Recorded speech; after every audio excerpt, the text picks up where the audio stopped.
chapter 1. I decided to be a little more traditional than I was last week about the Christmas story. And let me ask first, especially seeing as I have such a big teenage group this morning, how much y'all people here? Teenagers come up here. All of them, even Shane, you can come up here if you want to, Shane. Sorry, teenagers only.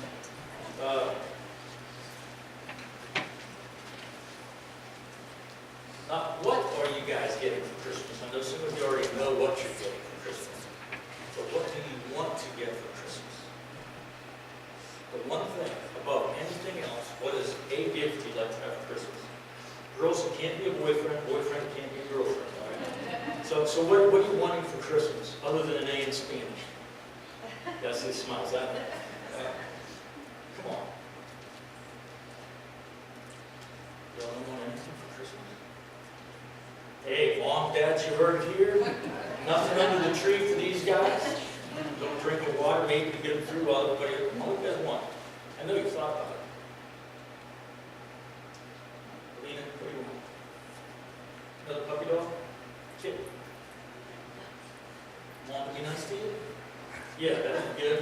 All right, well, there's one thing. Are you afraid of each other or what? I'm on a big head. You want to pick up? Well, good luck with that one, but that would be a good one. I could have that. You get a pickup, I get my Harley, right? All right. Somebody tell me what the one thing you want under the Christmas tree this year. What? House. Oh, slippers. Slippers. Oh, an iPad. All right, here we go. Table saw. Table saw. Oh. A boat. A boat? You got a switch back? Dad's not picking up boats. All right. At least we're talking now anyway. We're going to dream, right? What's under the tree? We might as well get the big stuff, right? Whole family. What? The whole family. I know all of New York. Oh, you want all your family here? That'd be a big group under the tree. Amen to A lot of that. fighting going on over there. How about this? Anybody want a new boss? Well, they'll get some laughter, but nobody's going to raise their hand. They're afraid their boss is here this morning. You what? Okay, a job, okay. How about who would like a big pot of money on the tree? What's wrong with the rest of them? I mean, that's pretty good. That's a given there. Adults, who would like money under the tree to pay for all the credit cards that cost to pay for Christmas? Yeah, all right, there we go. Now we're talking about some things. We've already got a motorcycle and a car. Anybody here want a 4020 John Deere? Does anybody here know what that is? Oh yeah, all right. We got one in the back row there. Yes, Miss Mitchell. Peace on earth. Peace on earth. Well, I can get you all the other things we talked about, but I can't steal that for you. In Luke chapter 1, verse 1 through 4, we come across a thing that had grabbed me over the last couple of weeks. And it's an interesting thing in the way that it is said. And sadly, it is something that we breeze over every time the Christmas story is told. It reads like this. Remember, this is Dr. Luke writing this now. Many people have undertaken to draw up an account of the things that have been fulfilled among us, just as they were handed down to us by those from the first who were eyewitnesses and servants of the word. Therefore, since I myself have carefully investigated everything from the beginning, it seemed good also to me to write an orderly account for you, O most excellent Theophilus, so that you may know the certainty of the things you have been taught. Now, the story that we're going to talk about in a minute is so often looked at as a story. And it's true, it is. But it's a historical truth. It's a historical fact. And sometimes we get so interested in the story, we forget the factual part of it. So when we go into this, we're going to talk about the three kings of Orient. But we're going to talk about those in a moment. And the thing is, it's not just a story. It's not just a historical fact. But Dr. Luke took time Imagine this, there are no computers to Google up and see whether there really were 3 kings. There's no Google to tell you what they did or how they did it. Matter of fact, there's not even a dictionary at hand or a set of encyclopedias. How many of the teenagers have ever held a real encyclopedia? Really? Wow! I'm impressed. Also shocked. I thought everybody did, this group over here, I thought they did everything on the computer. But there's none of that stuff. Matter of fact, there's not even any scrolls written with these facts in it. Dr. Luke had to go person to person to person to person to person and investigate all of it, write it all down, see whether or not it really matched, whether the stories matched, whether the words matched, and then he wrote it down because he wanted it to be something we could be certain of. In other words, it really happened. There is no doubt in mind. Go to chapter 2. I'm glad I got through chapter 1 that quick. For those of you who don't know, I've been in Matthew for a year. We're on chapter about 16. But turn to Luke chapter 2. We're going to go through verses 1 through 12. You guys know the story. In those days, Caesar Augustus issued a decree that a census should be taken for Roman rule. This is the first census that was taking place while Quirinius was governor of Syria. Everyone went to his own town to register. So Joseph also went up from the town of Nazareth in Galilee to Judea and Bethlehem, the town of David, because he belonged to the house of the line of David. He went there to register with Mary, who was pledged to be married to him, and was expecting a child. While they were there, the time came for the baby to be born. She gave birth to her firstborn son. She wrapped him in swaddling clothes and placed him in a manger because there was no room for them in the inn. There were shepherds living in the fields nearby, keeping watch over the flocks of them. An angel of the Lord appeared to them, and the glory of the Lord shone round about them, and they were terrified. But the angel said to them, "Do not be afraid. I bring you good news of great joy that will be for all people. Today, in the town of David, a Savior is born, and he is Christ the Lord. This will be a sign to you. You will find a baby wrapped in clothes and lying in a manger." Suddenly, a great company of heavenly hosts appeared with the angel, praising God and saying, "Glory to God in the highest, peace on earth to men on whom His favor rests."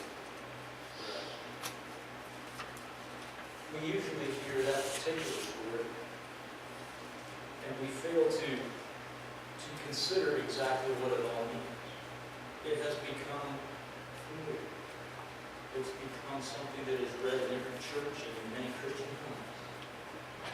And we just seem to take it for granted, if you will. If you go back into Matthew, we read the rest of the story. If you go back into Matthew chapter 2.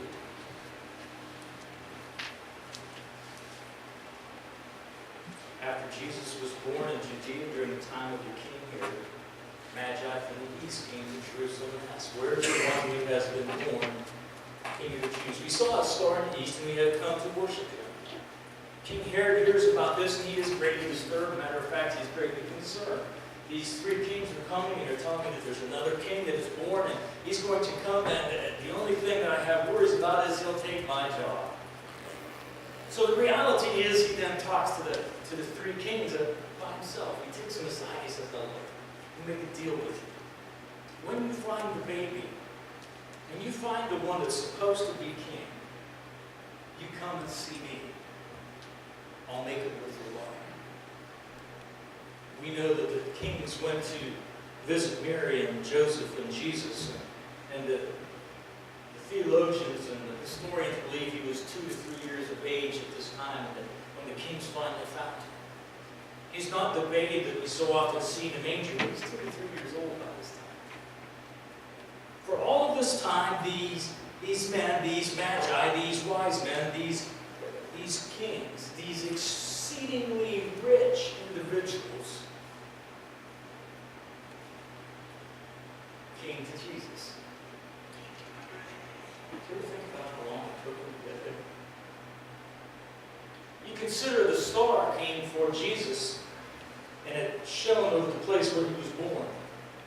If he's 2 or 3 years old, it took them 2 to 3 years to find Jesus. It's a long time on him. That's a long time to be out in the desert, to be going from small little town to small little town. Do you know? Do you know? Do you know? Do you know? They find Jesus and they give him gifts of gold, of frankincense, and of myrrh.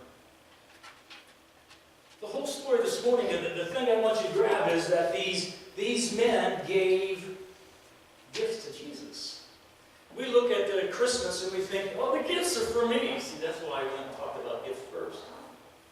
Because generally when Christmas is here, we think of it in the sense of the gifts for me, or maybe a gift for my loved one. It's funny, we get so tied up in gifts. And I have spent 2 evenings on what y'all call a Kindle. I got one for my birthday, and I'm learning how to use it. But I looked through that thing for everything I could find for my wife. And you know what I found? I'm not going to spend any money on her. She's got me. Oh.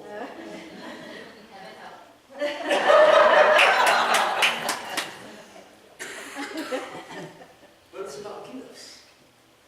I mean, you go and talk to anybody about Christmas, the first thing they say is, have you got your Christmas shopping done? Well, what did you get? If it's family, it's, oh, I was talking to so-and-so, and I heard that you're going to, this happened a lot in Sweely family when I was growing up. I heard that Mom and Dad may have gotten you. We always knew. Gifts. Can you consider the gifts this morning that these wise men gave to Jesus? Consider the time first. How many of you are willing to take 2 to 3 years out of your life? If you were to walk out here and there'd be some big star in the sky, would you chase it for 2 to 3 years, not even sure you'd find the reason why? And that's to give up everything else to chase a star. Yeah, we've got one brave soul that would, I'd give that a shot. What a journey. Can you imagine the money they spent getting there? They had to sleep somewhere. Even if they brought other camels, even if they brought servants with them, they still had to patch it. 2 to 3 years on a camel's back, things are going to wear out, you're going to have to buy new. There's food. There's the hotels that you stay in from time to time so you can take a shower so the other 2 kings didn't get mad at you. There's all this stuff. New clothes. You don't want to show up to greet a king. Rusty old clothes that are so worn out that they've got holes in them. Looked like they were brought off the rack for the 4th or 5th time. They gave up so much to get to Jesus. They get to Jesus, and we hear about this gift. Gold, frankincense, and myrrh. Worth a fortune each one. The gold, they say, if you read theologians, some of them say that the gold was so they had the money right now to travel back and forth to Egypt and the different places that God was going to lead them in immediate. That's pretty cool. They say that the myrrh was a symbol for when Jesus was to die. And it was to be anoint his body. The frankincense was also for that time. But here's the thing. They're gifts. They're just things that these kings brought. How many of you would be willing, if I was to ask you right now, call you by name, how many of you would come up here and kneel down on the floor in front of me and touch your head to the carpet and bow to me, giving me, showing me pure allegiance? That whatever I said or whatever I told you to go and do, you would do it right now. How many people would trust me that way? Well, that even says a lot about how much you distrust me. We're a proud people.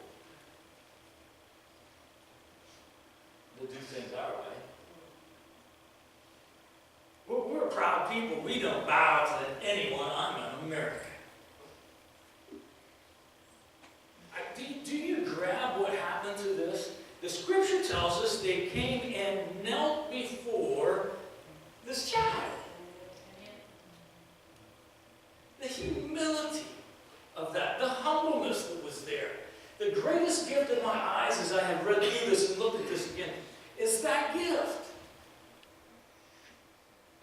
Kings that people bowed to every time they walked down the street. People they didn't know would stop and bow because they were a king. And they show up with this child and they get down. And it wasn't this kind of bow that we look at today. When they bowed back then, it was they get down and they touch their forehead against the ground like this. And they hold that pose until they're told to stand. And it means I am in complete service to you. You command me. You tell me what to do. They knew who this Jesus was. Amen. Amen. And they were so, can you be that humble?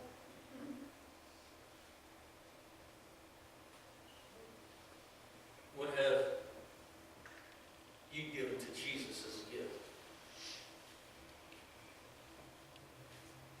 Have you thought about your present for Jesus this year? Oh no, but I got moms, and I got dads, and I got sisters, and my brothers, and I got all my kids, and it's all done, and it's all there.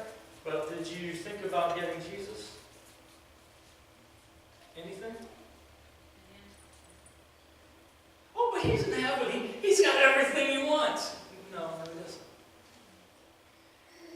You see, the thing Jesus wants more than anything else is us. Amen. We think because we come to church and we pay our tithe, I gave a gift to Jesus. No, you didn't. Scripture tells you to do that. That's not a gift. You come to church because that's what everybody expects you to do, because that's what a good Christian does. I gave my gift to Jesus. I gave to church. No, you didn't. See, again, you're doing it because you think you have to. You think you're doing it because, or you're doing it because you think you should. You're doing it because, well, you want to see so-and-so and so-and-so, and because the singing's good and the preaching's fantastic. Amen. You've got one person going to heaven today, that's just all I'm saying. The rest of you guys are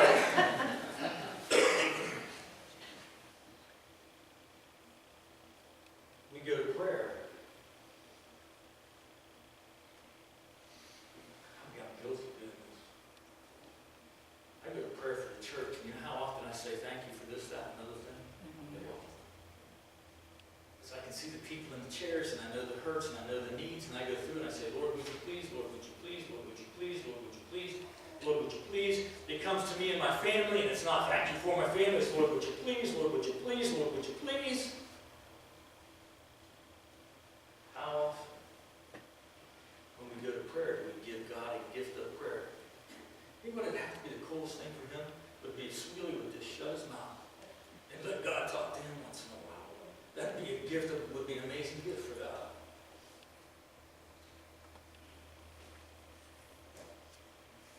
How many of us are willing to be humble and bow before the King? I'm not saying that that means you have to go to your closet, get on your hands and knees, and put your forehead on the floor. Although it may not be a bad thing to do once in a while, just for you to remember your place. I was listening to a sermon last night, and he was talking about how sometimes he has to just lay down and listen. It's hard for him to do, but he said it's always better when he lays down on his stomach and listens, because it's a place of pure humility. It's not about his comfort. It's not about what comes next. It's not about whether or not I can talk. It's not whether or not my knees fell asleep because I'm bent here at the altar or at the bedside. It's a place of complete humility. See, out of all the gifts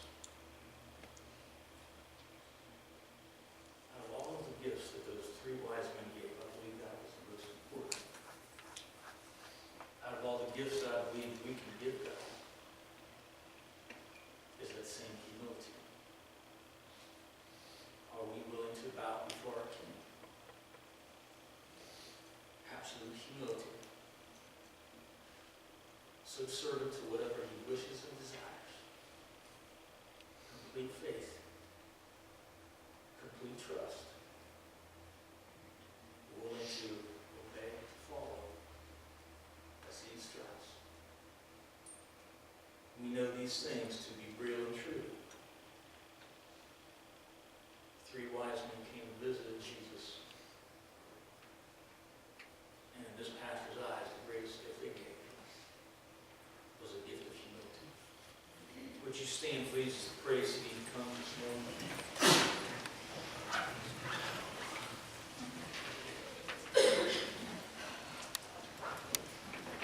Lord and Father God, we thank you for your word. We thank you for the men and the women who have gone before and who did it in such a way that we know that it's factual. We know that it's real. Lord, we thank you for these facts you have given us. May they not just be Christmas stories this year. May they be real to our hearts. May we see all